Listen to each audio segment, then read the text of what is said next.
अच्छा सुनो, सब्सक्राइब करते वक्त ना घंटी बजा देना।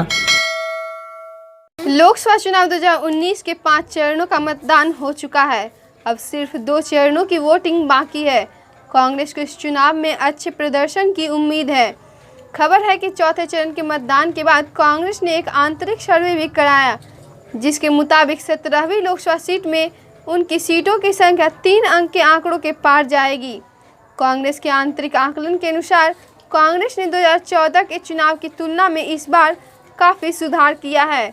हिंदुस्तान टाइम्स में छपी खबर के मुताबिक इस आकलन के अनुसार 2019 के लोकसभा चुनावों में कांग्रेस पार्टी को केरल, तमिलनाडु, महाराष्ट्र, गुजरात, छत्तीसगढ़, मध्य प्रदेश, राजस्थान और पंजाब में लाभ होता दिख रहा है, जबकि आंध्र प्रदेश, तेलंगाना, हिमाचल प्रदेश, झारखंड, दिल्ली और पूर्वोत्तर में पार्टी अच्छे प्रदर्शन की उम्मीद नहीं कर रही है। पार्टी को ये भी उम्मीद है कि आखिरी चरण के चुनाव के बाद इस मूल्यांकन में और सुधार होगा।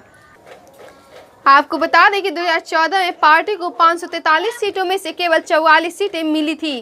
कांग्रेस पार्टी की सीटों की यह संख्या अब तक के लोकसभा चुनावों में सबसे कम थी।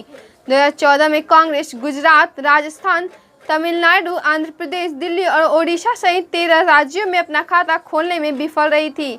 यही नहीं, वह किसी भी राज्य में दोहरे अंकों के आंकड़ों के पार नहीं कर सकी थी, जिसके चलते उससे विपक्ष का दर्जा भी छीन लिया गया था, क्योंकि प्रमुख विपक्षी दल बनने के लिए 10% सीटों पर जीतना अनिवार्य है, जबकि कांग्रेस को केवल 44 सीटें ही मिल सकी थी।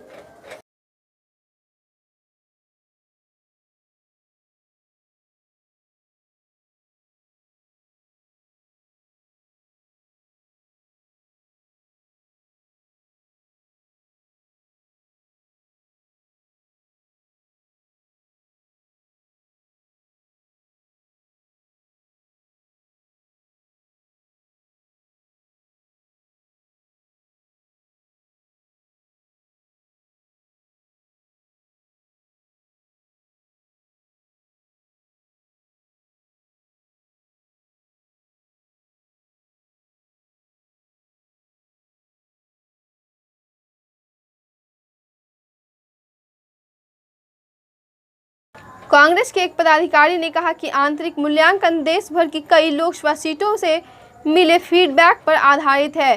पार्टी को ये भी उम्मीद है कि आखिरी चरण के चुनाव के बाद इस मूल्यांकन में और सुधार